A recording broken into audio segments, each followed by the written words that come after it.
Haise, who's with us. Now he can see you. I've got a camera right there, so he's looking at the entire class, pretty much the whole class. We're off to a little bit more off to the side there. My name is Miles, and I was wondering, in some respects, did the space program benefit from the explosion? Actually, no.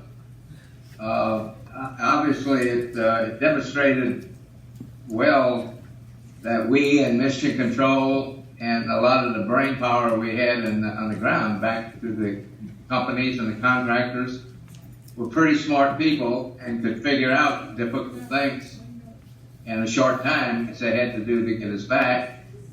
But basically, there was some nervousness, I think, about how many more flights we would fly. At the same time, NASA was facing somewhat of a budget challenge. Budgets had been started to be cut from before. And so they got to, I think the management, leaders, got to thinking about it, and in spite of what scientists wanted, felt that we weren't going to gain that much more to go and collect a few more rocks at different places on the moon, and that with the risk that was involved. And so that kind of curtailed the program. And actually, I think that thought meant with the situation that occurred on Apollo 13, to magnify that thought of risk. So then I have another question. How hot does it get inside when the spaceship is coming back down to Earth? How hot did it get inside? For entry, did not get hot. In fact, when we splashed down in the Pacific Ocean by the Samoan Islands, and we opened, and the divers actually, the Navy divers had gotten in the water and saved the vehicle, and they opened the hatch. When they opened the hatch, frosty air poured out of the spacecraft.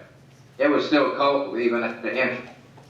And the reason being, the heat shield is made it did perform well to dissipate the heat of entry. So none of the heat got inside the vehicle. So it was still very cold even after we splashed down in the Pacific Ocean. The water tanks had frozen, and in flight, when they got the spacecraft on the aircraft carrier on the hangar deck, and they examined it, they found the water tank still frozen when it was recovered on board the aircraft carrier. Oh, yeah. Whoa, okay. My name's Audrey, and what was your first thought when you saw the Earth from space? It was kind of wow, mainly because it was shrinking. Because when we restarted the third stage, it accelerated us to 25,000 miles an hour, and we left Earth. But at the time we left, we wasn't looking back at the Earth. So it was a little while before we turned around and could look back and see the Earth. And when you're moving that fast, you could actually see the Earth, the size of the Earth shrinking. It was getting smaller. Roughly within 1 hour, we were over 20,000 miles away from the Earth in the first hour. So that was just, looking out the window at that, it was just hard to believe. I really here looking at this.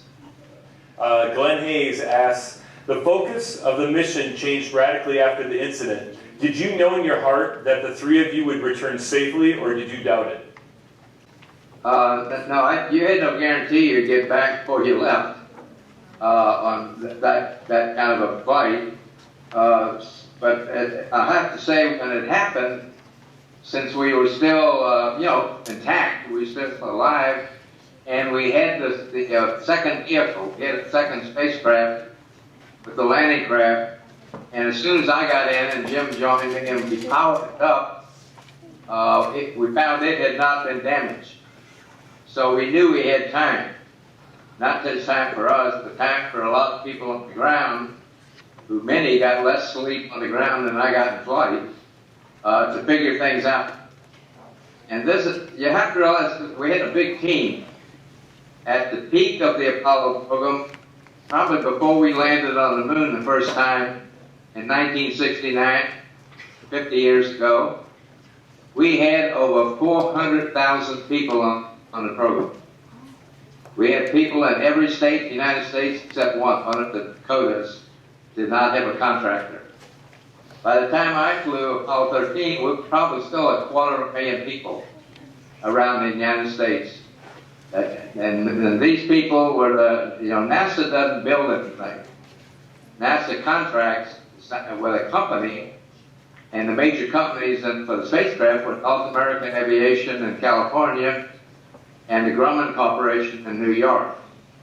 And we had all of those engineers and their subcontractor engineers that they could call on to help work through some of these problems. And so I knew all of that talent was there, and I know they'd be doing whatever they had to do. As it said, many of them got less sleep than I did, working through to get the problem solved in a very short time. I had confidence in those people. All right, well, I tell you, Captain Haise, it's been a pleasure an honor to speak to you. I know speaking for the kids, you represent so much of what we hold dear in America, and it was just what a great thing to be able to talk to you in person. Would you agree? Yes. Say thank you. All right.